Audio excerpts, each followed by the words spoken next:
आज की मीटिंग हम स्टार्ट करते हैं।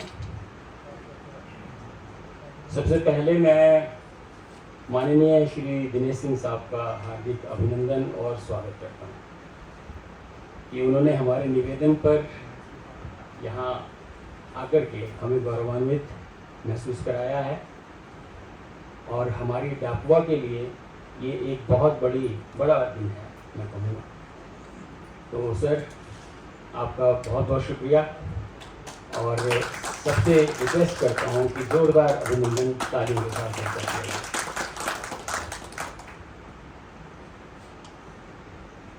हमारे कुछ नए मेंबर्स ऐड हुए हैं, उनके बारे में मैं अभी आपको बताता हूँ। लास्ट मीटिंग में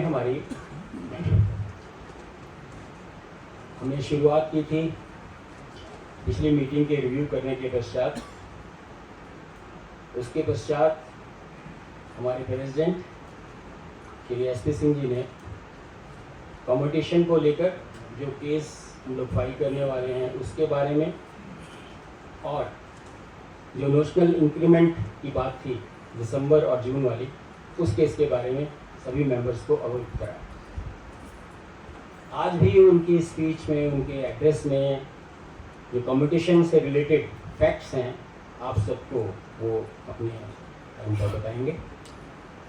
उसके पश्चात हर बार की तरह हमने बर्थडे सेलिब्रेशन किया। हमारे उन सभी मेंबर्स का बर्थडे सेलिब्रेट किया गया जिनका जन्म जुलाई मंथ में होता है। सबका अभिनंदन करते हुए हमारे वेलफेयर ऑफिसर श्री DS धीर जी ने सबको गिफ्ट किए और केक कटिंग सेरेमनी के पश्चात हमने उन सबको बहुत बहुत मुबारकें दी। तत्पश्चात हमने एक नया एक्सपेरिमेंट ऐड किया। हमने तंबोला गेम जो है वो यहाँ ऑन स्क्रीन कराया और वो पूरी तरह से स्पॉन्सर्ड बाय डाकुआ रहा। तो जो गिफ्ट थे वो हमने प्रदान किए विनर्स को और उसके साथ ही VK मिश्रा जी ने भी, जैसे कि वो क्विज़ हर बार दिया करते हैं, उन्होंने क्विज़ प्रस्तुत की और विनर्स को उन्होंने अपनी तरफ से प्राइजेस दिए। तत्पश्चात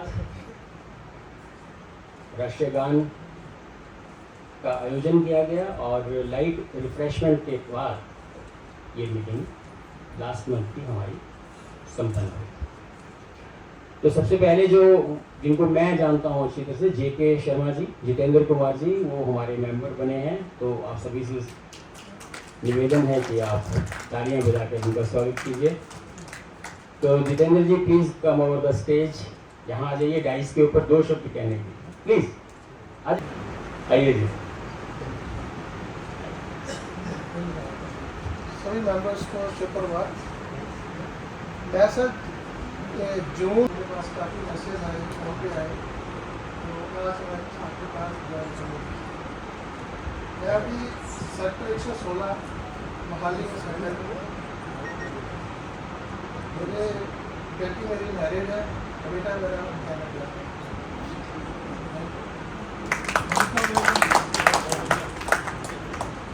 सो जितेंद्र जी का हार्दिक अभिनंदन और स्वागत डाकुआ फैमिली में। दूसरे नए मेंबर्स हैं श्री अशोक सूरी जी, उनका भी आप जोरदार तालियों के साथ स्वागत कीजिए।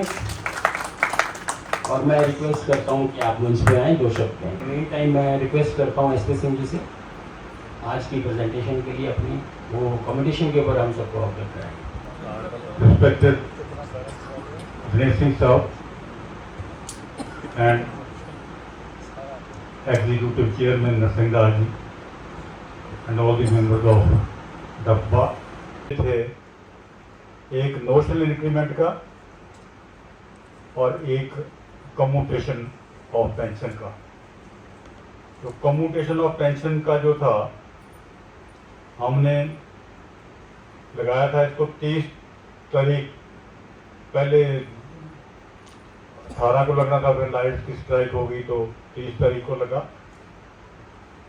उसमें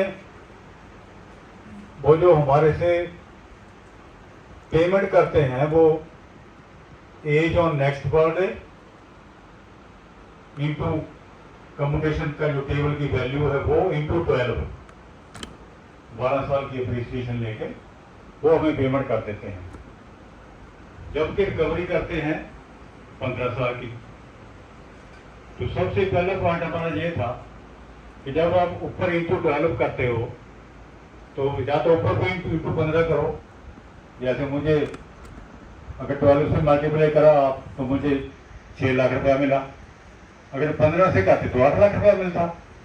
वही फर्क आ रहा है जो हमने केस लगाया, जो हमारे से एक्सेस रिकवरी ऑफ इंटरेस्ट हो रही है, वही 2-3 लाख का फर्क है।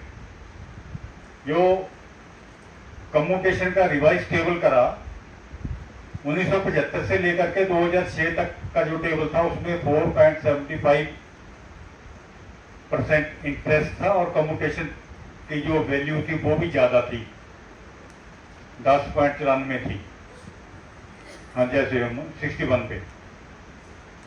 लेकिन जब 2006 के बाद कम्युटेशन का टेबल रिवाइज करा उसमें जो कम्युटेशन फैक्टर उसको 8.194 कर दिया, मोर देन 2 पॉइंट्स कम कर दिया, और इंटरेस्ट 4.75 से बढ़ा करके 8% कर दिया।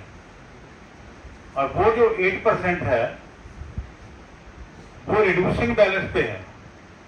जैसे हम अपने डिपार्टमेंट से HBA लेते हैं या अपने बैंक से कोई हाउसिंग लोन ले लिया या कार लोन ले लिया, तो वो भी उनकी भी जो वर्कआउट होता है वो रिड्यूसिंग बैलेंस पे होता है।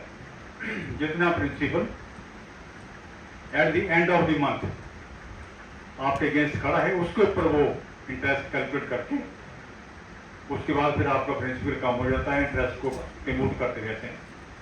तो ऐसे ही मैंने अपना टेबल बनाया था, मैंने अपना और नरसिंह दास जी को बनाया था। तो इसमें जो हमने टेबल बनाया, जो फाइनेंशियल इंस्टीट्यूशन से हम लोन लेते हैं उसका हमने बनाया।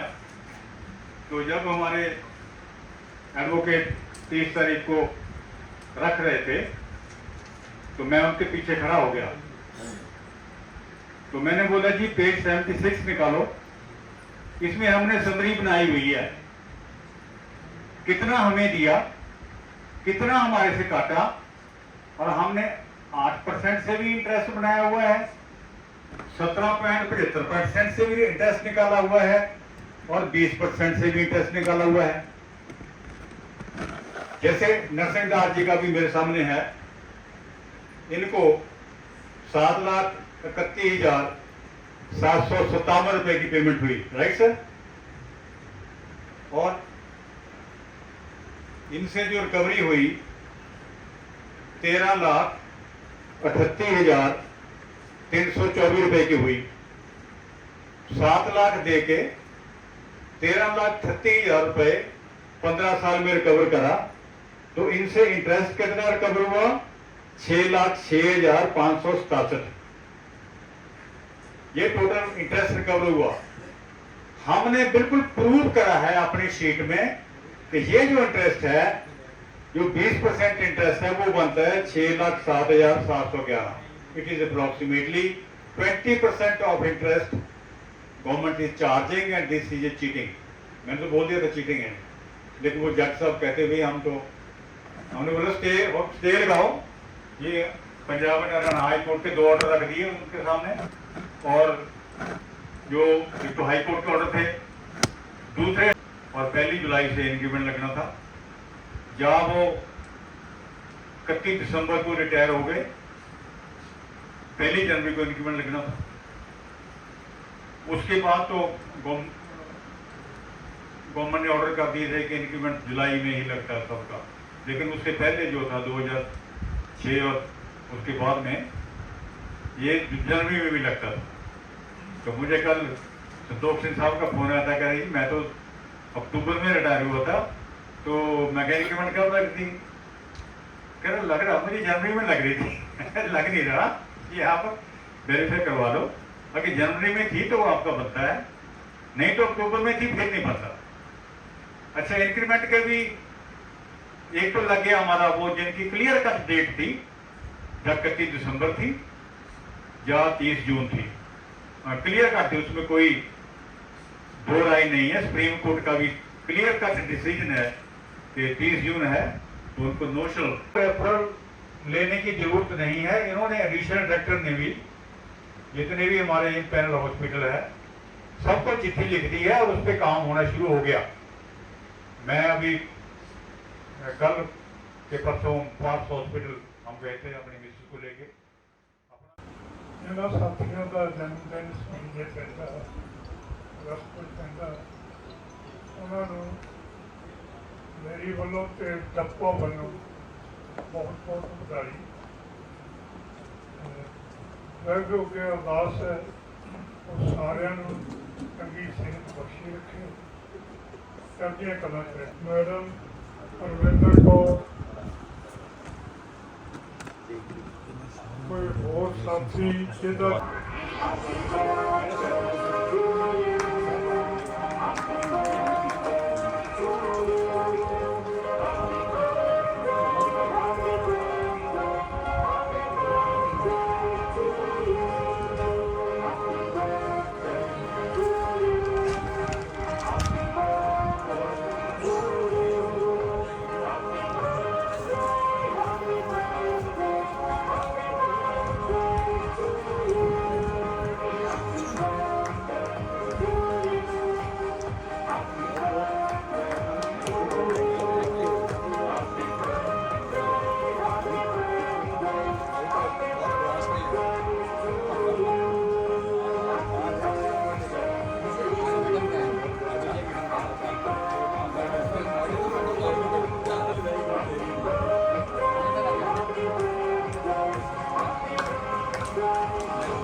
Happy birthday.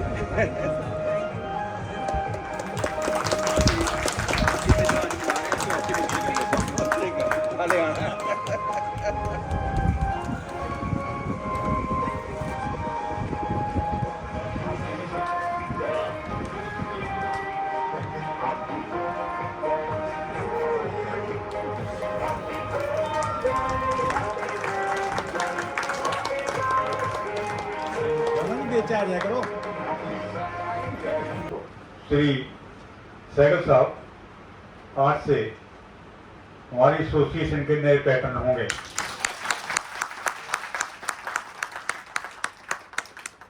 इनका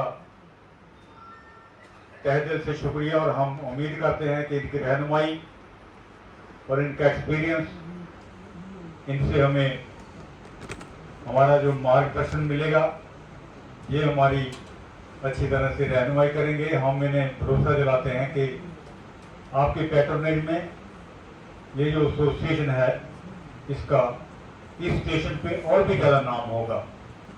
दिनेश सिंह साहब को रिक्वेस्ट करी तो इन्होंने भी हमारी उस रिक्वेस्ट को प्रवान किया और श्री दिनेश सिंह साहब हमारी इस दफा के चेयरमैन होंगे। इनको स्वागत करने के लिए हमारी जो senior most member of the दफा बजाज साहब, आ जाओ।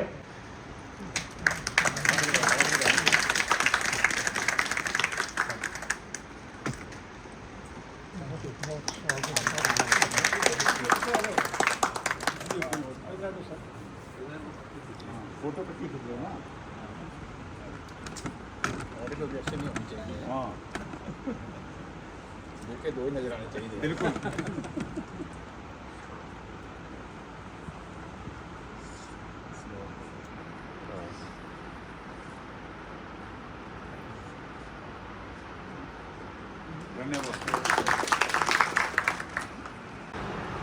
श्री एसपी सिंह जी और डाफला के जो बाकी ऑफिस बेरर्स हैं और हमारे जो साथी यहाँ पर मौजूद हैं, मैं आप सभी का बहुत बहुत धन्यवाद करता हूँ कि आपने मुझे ये अवसर प्रदान किया। हालांकि मुझे इसकी फीलर्स तो जो है ऑलमोस्ट 5-6 महीने से मिल रहे थे। संतोष सिंह साहब भी बार बार मुझे फ़ोन कर रहे थे। रादर कल भी उनका मुझे फ़ोन आया। He wanted to ensure that I am going. वो अलग बात है, मैंने उनको बोला, मैंने कहा मैं जा रहा हूँ वैसे। बोले नहीं, मैंने उसके लिए फ़ोन नहीं किया था। मैंने तो कोई पेंशन का केस है PCD इलाहाबाद में, तो वो उसके एरियर का क्लेम NIT में फंसा हुआ है, तो DPDO चंडीगढ़ से हो नहीं पा रहा है क्योंकि सिस्टम चेंज हो गया, स्पर्श में है। तो मैं उसके लिए फ़ोन कर रहा हूँ। वो आपका एक वहाँ पर बंदा है, देयर इज CDA देयर, वो वाज JCDA विद मी। तो ही थॉट कि मतलब it will be easier for me to tell him कि यार जरा थोड़ा सा इसको कर देना। चलिए, ऑल सेड एंड डन। इसमें कोई दो राय नहीं है कि डाकवा जो है एज अ पेंशनर एसोसिएशन, जो इसकी एक्टिविटीज़ है ना, वो मतलब बिल्कुल काबिल तारीफ है, बड़ी यूनिक एक्टिविटीज़ हैं। क्योंकि उसका कारण क्या है कि मैंने दूसरे डिपार्टमेंट की पेंशन एसोसिएशन नहीं देखी, लेकिन डिफेंस अकाउंट्स की पेंशन एसोसिएशन मैंने दूसरे स्टेशन पर देखी। For example I was PCDA navy, तो PCDA नेवी में साल में सिर्फ एक बार आते थे वो। अच्छा, बॉम्बे में अब प्रॉब्लम थोड़ी और तरह की प्रॉब्लम्स हैं। Commuting is a problem, it is very challenging. तो जो जिस तरह से आपका जो बड़ा सुचारू रूप से जो है बहुत रेगुलर चल रहा है सिस्टम, तो उस तरह का सिस्टम वहाँ पर नहीं था। तो इसके लिए आप सभी बधाई के पात्र हैं। और मैं आपके वो जो दूसरे एक्टिविटीज़ हैं, जैसे कोर्ट केसेस हैं, पर्टिकुलरली अभी मेरी मतलब अभी बात हो रही थी बाहर भी कि जो 12 मंथ्स जिन्होंने अपनी सर्विस रेंडर करी थी, तो पुराने सिस्टम में मतलब अगर 1 जुलाई की अगर उसकी डेट ऑफ इंक्रीमेंट 30 जून को रिटायर हो गया, तो he would not get anything, no further increment. लेकिन this is a matter of deep satisfaction. Of course bill तो कोर्ट से ही रहा है, लेकिन कोर्ट भी प्रेसिडेंट पे काम करती है, बिना प्रेसिडेंट पे तो कोर्ट भी काम नहीं करती। तो अभी मेरे ख्याल से आप सभी का कॉन्फिडेंस लेवल काफ़ी हाई होगा कि जैसे ही कैट में जाओगे तो केस जो है मतलब बड़े आराम से निकल जाएगा। सो दैट वे बेशक ये इस तरह की आपकी एक्टिविटीज़ हों जो कि safeguarding pensioners interest, family pensioners, CGHS, क्योंकि CGHS में आपकी भी भूमिका बहुत बड़ी है, क्योंकि ये बड़ा रेयर होता है कि CGHS की जो है मतलब बॉडी है, गवर्निंग बॉडी है, तो उसके अंदर एडवाइजरी बॉडी जो है उसके अंदर हमारी रिप्रेजेंटेशन हो, लेकिन यहाँ पर काफ़ी देर से है। और with the new dispensaries also opening, so we have a bigger role to play. And I think if my information is correct, Patiala also is going to be on CGHS very soon, क्योंकि ये मुझे अभी पता लगा कि वहाँ पर जो है अप्रूवल इन प्रिंसिपल हो गई है, लेकिन अभी कुछ मतलब some loose ends are to be tied up. तो इन सभी चीज़ों को देखते हुए मतलब ये बहुत ही संतोष की बात है कि we have been doing very well. एक जो इम्पोर्टेंट चीज़ मुझे यहाँ पर लगी कि जो आप मंथली टॉक्स करवा रहे हो डॉक्टर से, तो पर्टिकुलरली जिस एज ग्रुप में हम सभी पहुँच गए हैं, तो ये जो मंथली टॉक्स हैं या इंटरैक्टिव सेशन हैं, तो इट इज़ एक्सट्रीमली इम्पोर्टेंट। और दूसरी बात यह है कि उससे एक ना पर्सनल रैपो जनरेट करने का भी मौका मिलता है, because by any chance if somebody has got a problem and he has met that doctor who has come here and made a presentation, so it is easier for him to strike a chord to go to the doctor and just take the consultation. तो ये बहुत important चीज़ है। इसके अलावा मेरे mind में एक दो चीज़ें और आ रही थी कि जैसे मतलब जिस एज ग्रुप में हम हैं, तो अब प्रॉब्लम क्या है कि जो हमारी नॉलेज पुरानी थी वही है, लेकिन टेक्नोलॉजी में नया क्या हो रहा है हमें मतलब बहुत सीमित उसका जो है एक्सपीरियंस है।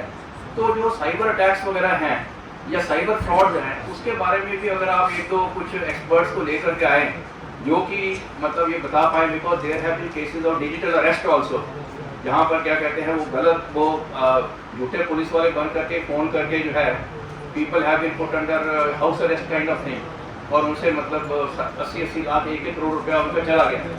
तो खास करके इस तरह की जब ओवरसीज कॉल्स आती हैं, आप जो है अपना कंप्यूटर जब में लॉग इन कर रहे हैं, कंप्यूटर ऑन कर रहे हैं, तो कौन सी चीज़ सेफ है, कौन सी चीज़ अनसेफ है।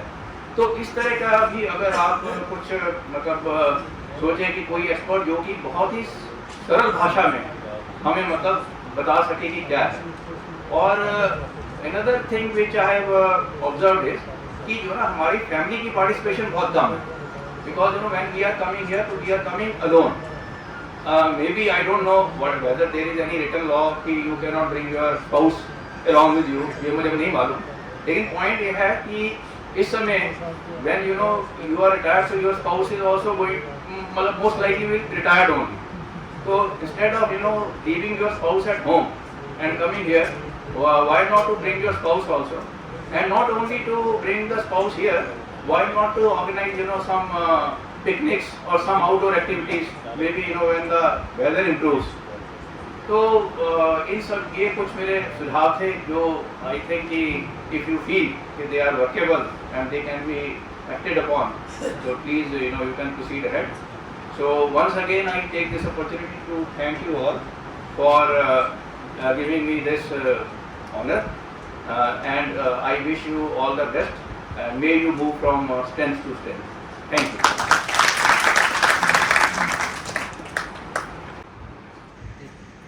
Dear sir, Sehgal sir, Shri SP Singh ji, President Dapwa, all members, good morning, namaskar, sat sri akal. First of all, thank you so much for deciding to appoint me as your chairman. मैं 31st January के बाद पहली बार आ गया हूँ इस दफ्तर में. After 31st January, I never came to this office.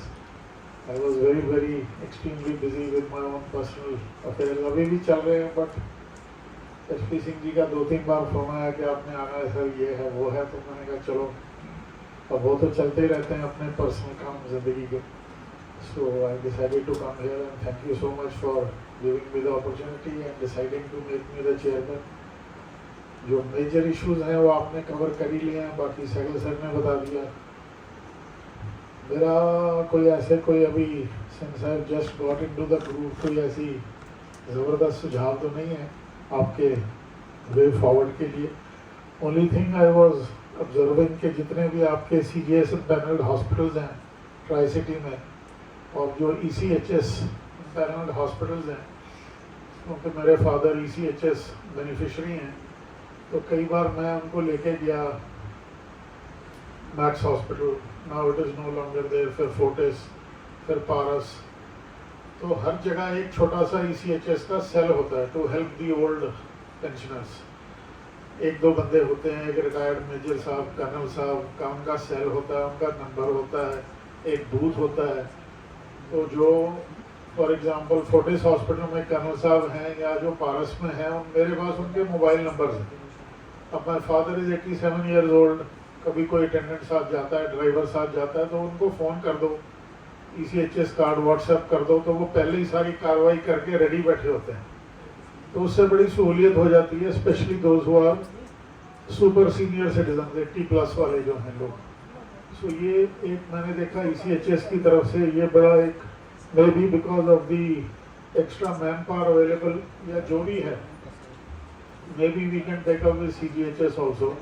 CGHS के काउंटर तो अलग कर दिए हैं, बट ऐसा कोई CGHS का बंदा नहीं होता वहाँ टू हेल्प दी पीपल.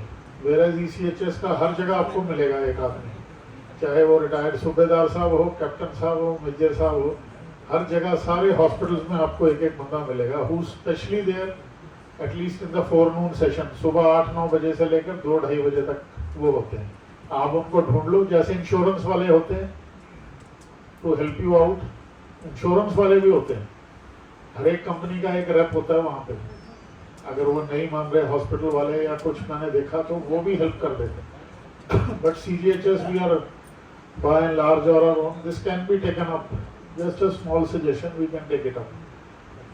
बाकी जो इश्यूज हैं मेजर SP सिंह जी ने बता ही दिया. वो कम्यूटेड वैल्यू वाला, रिसेंटली मैंने AFT का एग्जांपल इसलिए दिया because air wise martial Gagneja जिन्होंने AFT में अभी स्टे लिया है after 11.5 years, he had given a calculation.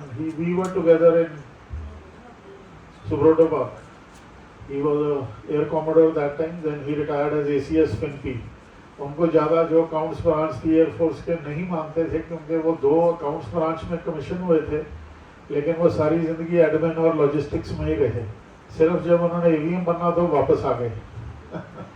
So a lot of accounts branch people were against him. So he retired in the year 2012 and he has given a very detailed calculation that the entire amount has been recovered in 11.5 years. And AFT has given him a stay. Principal bench Delhi has granted him a stay और MOD को direction हैं कि 3 महीने के अंदर आप इसका निपटान करके वापस हमें बताइए. So in our case, जैसा वो बता रहे थे प्रेसिडेंट साहब के कैट वाले थोड़े रिलक्टेंट हैं स्टे देने में, स्टे नहीं देते. तो AFT भी MOD के अंडर ही आते हैं, वो भी कोई बाहर नहीं है सरकारी दायरे से. But Air Vice Marshal Gagneja has managed to get a stay for 3 months till the matter is resolved by MOD. तो ये मैंने कल ही पढ़ा था. So I just remembered के since we work together तो उन्होंने ये काफ़ी बड़ी कामयाबी ली है अपने लिए. So maybe we should also try. बाकी जो पेंशनर्स के इश्यूज हैं as we go along मुद्दे आते रहते हैं. So we'll try and sort them out, we'll tackle them जैसा जैसा आते रहेंगे. और तो मेरे दिमाग में अभी कुछ नहीं आ रहा कि ऐसा कोई इशू है इमीडिएटली. बाकी जो जनवरी के बाद रिटायर हुए थे उनको शायद ग्रेचुटी भी बढ़ी हुई मिली है. Gratuity has also been revised because DA touched 50%. For example, in IDS officers, those who retired before January 31st December, they got 20 lakhs. Those who retired January and later have got 25 lakhs. So that gratuity has gone up by 5 lakhs. So, revised gratuity होगी तो वो सबके लिए applicable है. So ऐसे issues हैं. I'm sure as we go along. Anyway, thank you so much for giving me the opportunity, and I'm sure I'll be there to help all of you, seek your advice, and we'll move forward together. Thank you so much. इसने वहाँ fraud किया, उधर fraud किया. क्योंकि मेरे साथ जो first case था उसमें ये हुआ था कि कोई somebody who claimed to be a sub inspector of CISF. Generally what they do is they claim to be a part of uniformed forces only, जिससे कि आपका जो है कन्विक्शन पूरी तरह से कन्विंस हो जाए आप जो है बड़ा जेन्युइन बंदा है. आधार कार्ड उनके फेक है, उनके ID कार्ड्स फेक हैं. आप व्हाट्सएप पे मंगवा लो, आपको ID कार्ड भी भेजेगा, आधार कार्ड भी भेजेगा. और आप गूगल सर्च मारोगे तो वो गूगल में पड़े मिलेंगे आपको वही. So there was somebody called Aniket, मैं पूरा नाम भूल गया. He claimed that I am under posting from Ahmedabad airport to Chandigarh airport. तो मुझे वो चाहिए. मैंने कहा but this property is 15 kilometers away from Chandigarh airport. Why don't you look for something which is close by, है ना. फिर बोला नहीं वो एक्चुअली ना मैं बहुत जल्दी में मुझे वो ज्वाइनिंग टाइम नहीं. अच्छा मुझे ये नहीं था, लेकिन मैंने सोचा कि ना ऐसा है कि आजकल ना हर पोस्टिंग ऑर्डर तो ऑनलाइन मिल जाता. तो let me search CISF site. तो मैंने वो एक डाली, उस पर स्ट्रिंग डाला CISF plus posting plus Chandigarh airport करके प्लस अनिकेत लाइक.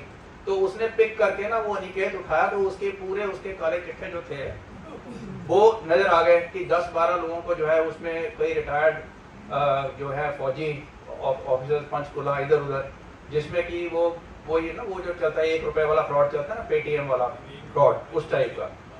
तो दिस इज अब क्या कहते हैं वो तो खैर उसको. अच्छा मजे की बात यह है कि I block that fellow and he rings me up from another number that you have blocked me.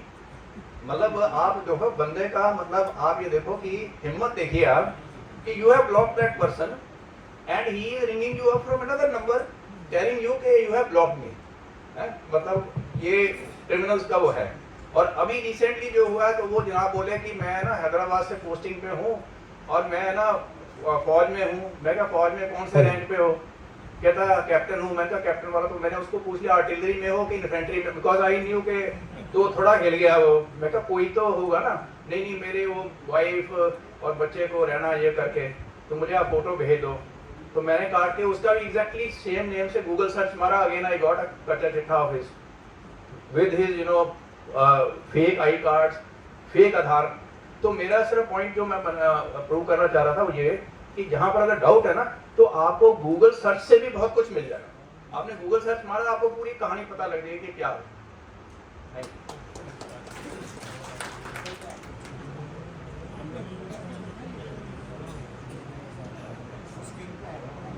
Thank you so much sir. ये बहुत सारी ऐसी जानकारियां हैं और बहुत सारी घटनाएं ऐसी हैं, आपने सर बिल्कुल ठीक कहा है कि हम ना शर्म के मारे बताते भी नहीं किसी को कि यार मेरे साथ ऐसा हो गया। मेरे ब्रदर इन लॉ को मैसेज आया कि आपका बिजली का बिल जमा नहीं हुआ, वो कट जाएगा शाम तक, वरना पैसे जमा करा दो, इस नंबर पर कांटेक्ट करो। और कांटेक्ट करते ही उनके 50,000 निकल गए विद इन 5 मिनट्स। और मजे की बात यह कि वो खुद जो है स्केल 3 ऑफिसर बैंक के रहे हैं, मतलब उनके साथ ऐसा हो गया। तो ये बहुत कॉमन हो गया, तो we have to be very careful. और खासतौर पे सर 60 प्लस वालों को ज़्यादा टारगेट करते हैं। तो अभी हम जो करने जा रहे हैं एक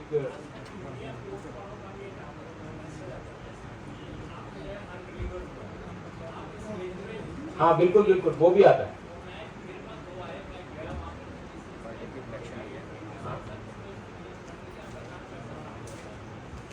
हम ये इस पे एक पूरा कंपाइलेशन तैयार करके किस किस तरह से लोग कर रहे हैं आजकल, वो हम एक प्रेजेंटेशन जल्दी कोशिश करेंगे सर करने की। दूसरी एक बात और मैं सर आपको बताना चाहता हूँ कि डाकवा की तरफ से with spouses we invite everyone, मतलब फैमिली के साथ आप आ सकते हैं। बट अनफॉर्चुनेटली हमारे साथी पता नहीं क्यों नहीं लेके आते फैमिलीज को, लाना चाहिए, उससे हमारे को और अच्छा लगेगा। और मोर ओवर सर आपने बिल्कुल ठीक कहा है कि अब हम रिटायर होंगे तो हमारे काउंटर पार्ट भी तो रिटायर्ड ही हैं, अब घर में वो अकेले रह जाते हैं। ये भी बात ठीक है सर कि कुछ समय तो मिले अकेला। चलिए सर एक अनाउंसमेंट और कर देता हूँ। हमारे एसपी कौशिक जी का भी आज बर्थडे है, वो रह गए, उस समय थोड़ा लेट हो गए, शायद कैंटीन में थे, तो ये गिफ्ट जो है मैं ही दे देता हूँ सर आपकी तरफ से। हाँ जी, अरे आइए कौशिक साहब, हैप्पी बर्थडे टू यू। तो चलिए हम जल्दी से शुरू करते हैं। हेल्थ टॉक अभी पेंडिंग है, अभी वो आने वाली है डॉक्टर, थोड़ा वो लेट हो गई।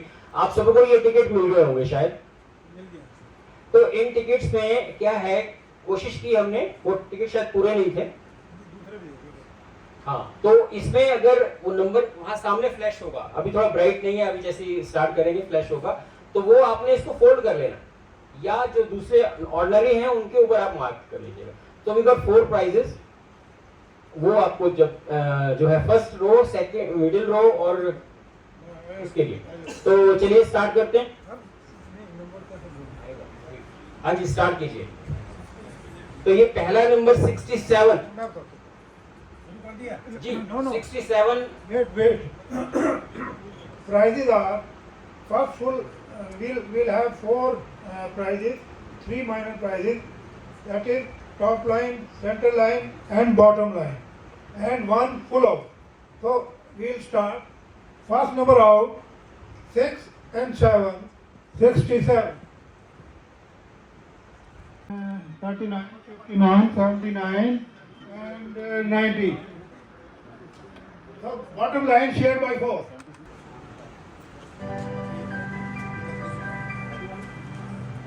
आपके हसीन रुख पे आज नया नूर है,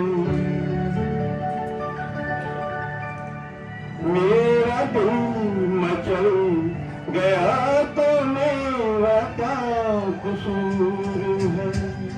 आपके हसीन रुख पे आज नया नूर है, मेरा दिल मचल गया तो मेरा क्या कसूर है।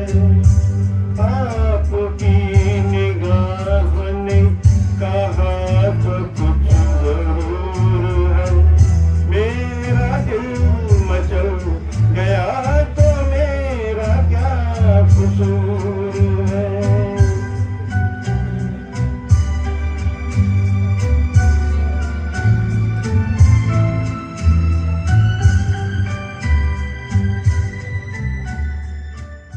से डील करती हूँ।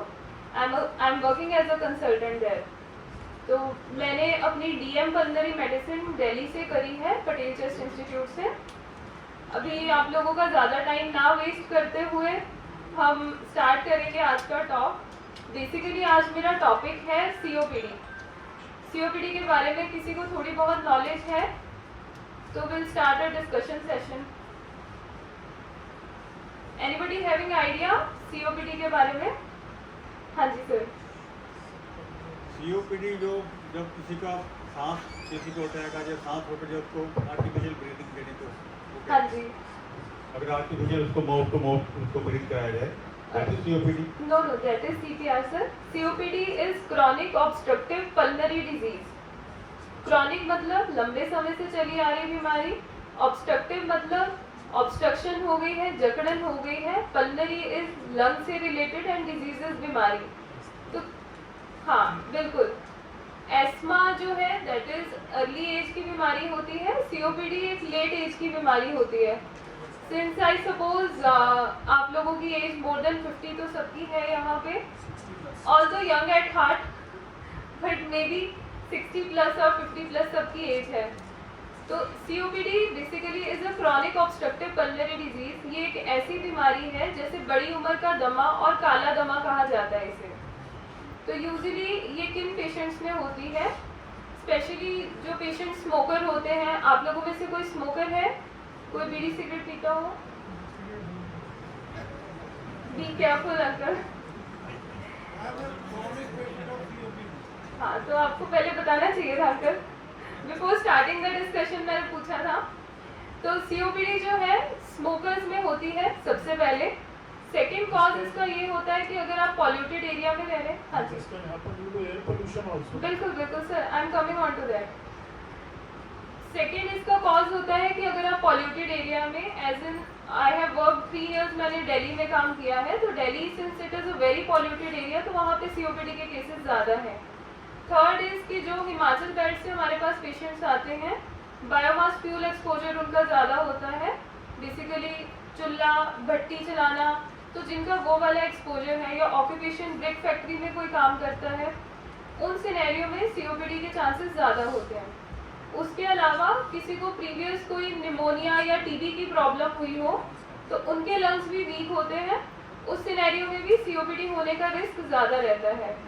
बाकी कुछ पेशेंट्स में वेरी रेयरली यंग एज में COPD देखने को मिलता है. That is probably because of genetic issues. कुछ बॉडी के एंजाइम्स और प्रोटीन्स की कमी के कारण लंग्स में कमजोरी आ जाती है. उसको अल्फा-1 एंटीट्रिप्सिन डेफिशिएंसी कहा जाता है. वो यूजुअली यंग पेशेंट्स में होता है. तो अभी इसके सिम्टम्स क्या होते हैं? हम अंकल से स्टार्ट करें. अंकल को पता होंगे symptoms.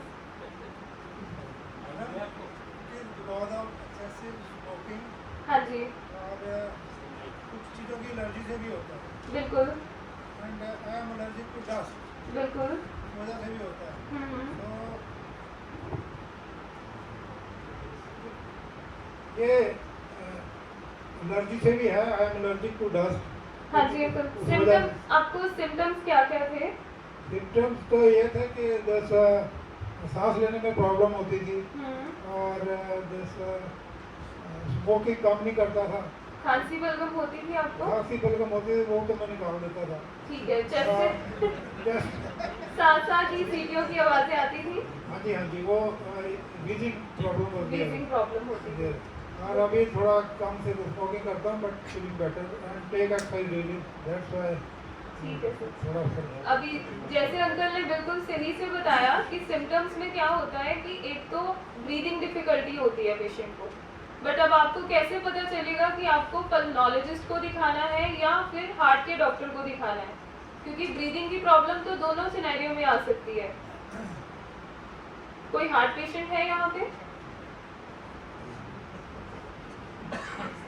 So basically what happens, जब आपको लंग से रिलेटेड खासकर लंग की विंड पाइप से रिलेटेड कोई डिजीज है उसमें जब शॉर्टनेस ऑफ ब्रेथ होती है तो उसमें व्हीजिंग साउंड आती है, विस्लिंग साउंड आती है. जैसे अंकल ने अभी बिल्कुल सही से बताया सांसा की सीटियों की आवाज़ आती है. तो ये एक फैक्टर है विच हेल्प्स टू डिफरेंशिएट कि आपका बीमारी लंग से रिलेटेड है या हार्ट से रिलेटेड है. सेकेंड, अगर हार्ट के कारण आपको ब्रीदिंग डिफिकल्टी होगी तो चेस्ट टाइटनेस या चेस्ट हैवीनेस फील होती है, उसके कारण घबराहट होती है, पसीना आता है. तो ये सब फैक्टर्स जो है ये कार्डियक पेन की तरफ जाते हैं, कार्डियक कॉज की तरफ जाते हैं. तो COPD का first symptom is shortness of breath. Usually क्या होता है COPD में जो सांस की दिक्कत है वो धीरे धीरे बढ़ती जाती है. It is persistent and progressive, जबकि जो एस्मा होता है, एस्मा में प्रॉब्लम दमे की दिक्कत जो है that is reversible and it is not persistent and progressive, वो बढ़ती नहीं है, मौसम बदलने में दिक्कत हुई उसके बाद फिर ठीक हो जाती है। सेकेंड सिम्टम जो सीओपीडी में होता है that is chronic cough. Cough as in कि आपको खांसी रह रही है, थोड़ी थोड़ी खांसी, मतलब एक साल में आपको अगर लगातार 2 सालों से आपको 3 महीने से ज्यादा खांसी हो रही है, तो that also goes in favour of COPD कि आपको पल्मनरी कोई प्रॉब्लम है, कोई चेस्ट से रिलेटेड बीमारी है जिसके कारण लंबे समय से खांसी हो रही है। थर्ड इसका जो सिम्टम होता है दैट इज वीजिंग, सांसा की, सीटियों की आवाज आना। चौथा प्रीडोमिनेंट सिम्टम जो है सीओपीडी का दैट इज म्यूकस प्रोडक्शन, बलगम ज्यादा आता है, स्पुटम ज्यादा आता है। तो ये जो 4 सिम्टम्स हैं they are basically related to COPD. इसी के बेसिस पे हम अपना डायग्नोसिस स्टार्ट करते हैं कि हिस्ट्री पेशेंट की ये सिनेरियो में फिट हो रही है। उसके अलावा जैसे अभी अंकल ने बताया कि अंकल को डस्ट एलर्जी है। Allergy is a very vague term, बहुत लोगों को ना ये चीज़ पता नहीं होता है कि एलर्जी का मतलब क्या है। Dust is basically an aggravating factor for COPD. COPD की दिक्कत बढ़ती है डस्ट से, बट डस्ट कॉज नहीं है सीओपीडी का, कारण नहीं है सीओपीडी का। किसी की फैमिली में कोई एलर्जिक पेशेंट हो, किसी को कुछ आइडिया हो थोड़ा बहुत एलर्जी के बारे में, किसी को स्किन एलर्जी हो, रेस्पिरेटरी एलर्जी हो, स्नीजिंग वगैरह होती हो? नोबडी? ठीक है। तो बेसिकली क्या होता है, एलर्जी का मतलब है कि आपकी बॉडी किसी चीज को टॉलरेट नहीं कर पा रही है एंड उसको एलर्जन समझ के, उसको फॉरेन बॉडी समझ के उसको निकालने की कोशिश कर रही है, जिस कारण से हमारे शरीर में इन्फ्लेमेटरी रिस्पॉन्स आता है कि हमारे शरीर में या तो स्किन पे खारिश शुरू हो जाएगी, या नेजल सिम्टम्स शुरू हो जाएंगे, या दमे जैसी दिक्कत शुरू हो जाएगी। एलर्जी जो है वो कॉकरोच से भी हो सकती है, हाउस डस्ट माइट से भी हो सकती है, फंगस से भी हो सकती है, and that is a cause of asthma, दमे की बीमारी का कारण होता है। Allergy is never a cause of COPD. Dust जो है वो हमेशा किसी भी फेफड़े के इन्फेक्शन का एग्रीवेटिंग फैक्टर हो सकता है कि उससे बीमारी बढ़ सकती है। तो ये एक आपको चीज हमेशा ध्यान में रखनी है, allergy and aggravating factors, they are different terms. Then coming on to the diagnosis of COPD कि हमें पता कैसे चलता है कि आपको COPD की बीमारी है। सबसे पहले तो आपको डॉक्टर के पास आना पड़ेगा, पल्मोनोलॉजिस्ट के पास आना पड़ेगा जो चेस्ट फिजिशियन है। देन आफ्टर हिस्ट्री हम एक टेस्ट करते हैं, उसको स्पायरोमेट्री कहा जाता है, फूक वाला टेस्ट होता है। आई एम श्योर अंकल आपका हुआ होगा। एक दो बार हुआ। हाँ जी। तो बेसिकली वो जो टेस्ट है उसमें देखा जाता है कि आपके लंग्स कितने % काम करते हैं। 80% से कम काम कर रहे हैं, 70% से कम काम कर रहे हैं। डिपेंडिंग ऑन दैट आपका इनहेलर स्टार्ट किया जाता है। सीओपीडी में जो इनहेलर दिया जाता है that is usually for life long, जिंदगी भर चलता है। एस्मा में जो इनहेलर दिया जाता है दैट इज यूजुअली जब तक के लिए सिम्टम्स हैं उस समय के लिए दिया जाता है, उसके बाद हम स्टॉप करने का ट्रायल दे सकते हैं। बट सीओपीडी में इनहेलर लाइफ लॉन्ग चलेगा। बट कौन सा इनहेलर देना है, कब कब आपका फूक वाला टेस्ट करवाना है, ये सब आपकी पहली जांच पे डिपेंड करता है। एंड आपकी कितनी बार सीओपीडी के कारण हॉस्पिटलाइजेशन हुई है, ये सब उस पर डिपेंड करता है। इनहेलर्स भी अभी आजकल मार्केट में बहुत से इनहेलर्स अवेलेबल हैं। आप में से किसी और की फैमिली में कोई अगर इनहेलर यूज कर रहा हो? हाँ जी अंकल, आप यूज करते हैं? कौन सा इनहेलर यूज करते हैं आप?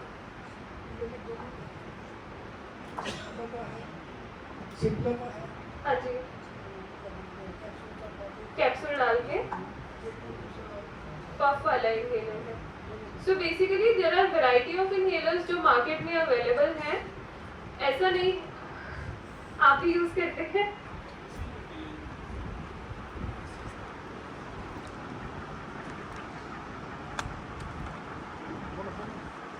क्वेरी? हाँ जी अंकल। ऐसे है कि मिश्री कटी है, स्किल्टी की प्रॉब्लम है उसको। हाँ जी हाँ जी हाँ जी स्किल्टी की है और हाँ जी हाँ जी हाँ जी हाँ जी Thank you. Participation in the World Master Table Tennis Championship held at Rome, Italy. It was held from 5th July to 14th July 2024. 7,000 players from all over the world participated in that. Biggest contingent is from Germany. 1,000 players from Germany participated in that. And एक बहुत अच्छी बात मैं आपसे share करूंगा कि Sweden से एक लेडी आई थी जो 93 ईयर्स की थी, उनका ग्रैंडसन उनका कोच था और उनके 2 ग्रैंड डॉटर्स और 2 डॉटर साथ आई थी and she participated in that tournament. There were 10 participants in 90 plus category. So in veterans, one who attained the age of 40 years, he can play veterans. He can play veterans. और इसमें हमारे veteran जो tournament होते हैं, ये जो world championship हुई, this is recognized by International Table Tennis Federation. और जिससे बहुत सी कंट्रीज जो अपने कंटिजेंट भेजती हैं उनका खर्चा वो बियर करते हैं. But in our country so they have positive funds and all that, but we 260 players participated from India और हम अपना खर्चा करके जाते हैं. बट वहाँ पे जाके बहुत एक्सपोजर मिलता है और बहुत कुछ सीखने को मिलता है. और मेरी रिटायरमेंट 2014 में हुई थी and I have a passion for this game. Since my retirement I am daily practicing from 6 to 8. We are having table tennis hall in sector 23. It is run by UT administration, well maintained, fully AC hall. और वहाँ पे हम senior लोग सुबह खेलते हैं 2-3 घंटे, 6 to 9:30 hour timing. We play for 2-3 hours. और एक बहुत अच्छा रिटायरमेंट के बाद कंपनी मिली है. बहुत से ब्यूरोक्रेट्स आते हैं, डॉक्टर्स आते हैं, एजुकेशनल आते हैं, उनके साथ बहुत चीज़ें सीखने को मिलती है. और मेरी आप सबसे रिक्वेस्ट है कि अपने आप को फिजिकली फिट रखने के लिए कोई ना कोई गेम जरूर खेलें, सैर जरूर करें, ताकि सब लोग. हमारी आज की मीटिंग की last item MP Malik ji कुछ कहना चाहते हैं, प्लीज.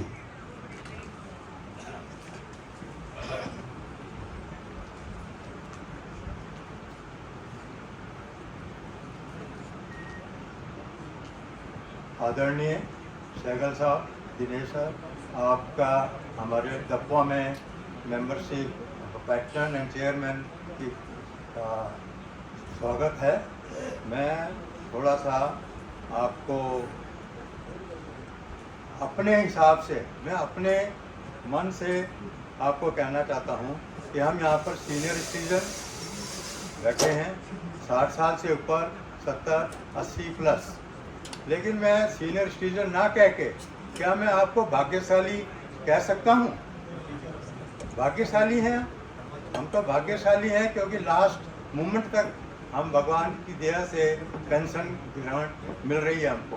तो इसलिए हम सीनियर सिटीजन के साथ होते होते भाग्यशाली भी हैं, बुद्धिमान भी हैं, भाग्यशाली भी हैं. मैं 5-7 पॉइंट आपको इसके बारे में बताना चाहता हूँ डेली लाइफ के लिए. जब हम सवेरे उठते हैं तो उठने के बाद हम एकदम बाथरूम में जाते हैं. बाथरूम में जाने से पहले हमें 2-4 मिनट रुकना चाहिए और बाथरूम में जाकर एकदम इमीडिएटली रॉड या किसी भी चीज़ का, द्वार का सहारा लेना चाहिए, क्योंकि उस समय में गिरने के चांसेस होते हैं. क्योंकि अभी मुझे एक केस आया मेरे पास, हमारे एक साथी जो इस समय नहीं हमारे साथ, उनकी मिसेज सवेरे बाथरूम में गई और वो गिर गई. गिरते ही वो 2.5 घंटे तक बाथरूम में पड़ी रही और कोई उसको बुलाने वाला नहीं था, क्योंकि उसके घर में कोई नहीं था, अकेली रहती थी. बहुत चिल्लाने बगाने के बाद आसपास के पड़ोसी आए, उन्होंने उनको निकाला और उसके बाद हॉस्पिटल ले गए. वो ऐसा कि ज़्यादा इंजरी नहीं हुई तो ठीक ठाक रह गई. दूसरा ये है कि नहाते टाइम सबसे पहले आप अपने पानी को, कोसे पानी को या जैसा भी आप नहाना चाहते हैं, पैरों की तरफ से नहाना शुरू कीजिए, ना कि सिर पर पानी डालिए डायरेक्ट, क्योंकि हमारा ब्लड सर्कुलेशन जो है पैरों से सिर की तरफ जाता है और तीसरा पॉइंट ये है कि बाथरूम में कभी लॉक ना करें, लॉक कभी करके नहाने ना जाएं। अपने घर वालों को बताएं, शर्म करने की कोई ज़रूरत नहीं है। थोड़ा कहीं जाते भी हैं वहाँ पर भी किसी को बता के जाएं, क्योंकि अगर हम लॉक कर देंगे और कोई मिसहैपनिंग हो गई तो फिर बहुत मुश्किल हो जाती है। तो और पॉइंट तो मैंने बहुत लिखे हुए हैं, लेकिन समय के हिसाब से फिर और थैंक यू सर। इसके लिए एक सॉल्यूशन हमारे चड्डा साहब ने बताया, कुंडी नहीं लगानी बाथरूम की, लेकिन गाना गाते रहिए। एक चीज़ मैं और फाइनली शेयर करना चाहता हूँ आपसे कि हमारी जो बैलेंस शीट है 31 मार्च तक 2024 की वो रेडी हो गई है and that is duly edited. और इसको भी वो इंस्पेक्ट करना चाहते हैं, देखना चाहते हैं, हमारे फाइनेंस सेक्रेटरी डोगरा साहब के पास वो अवेलेबल, एक कैन चेक। तो अभी आप लोग प्लीज़ सब स्टैंड अप हो जाएं राष्ट्रीय गान के लिए। वो पेश भी करनी चाहिए यहाँ पे खड़े, पेश कर देंगे सर, वही तो बात है। अगली बार कर देंगे ना, अब टाइम नहीं है आपके पास। तो शुरू भी करनी चाहिए तो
भारत माता की, भारत माता की, भारत माता की। थैंक यू सो मच आप सब।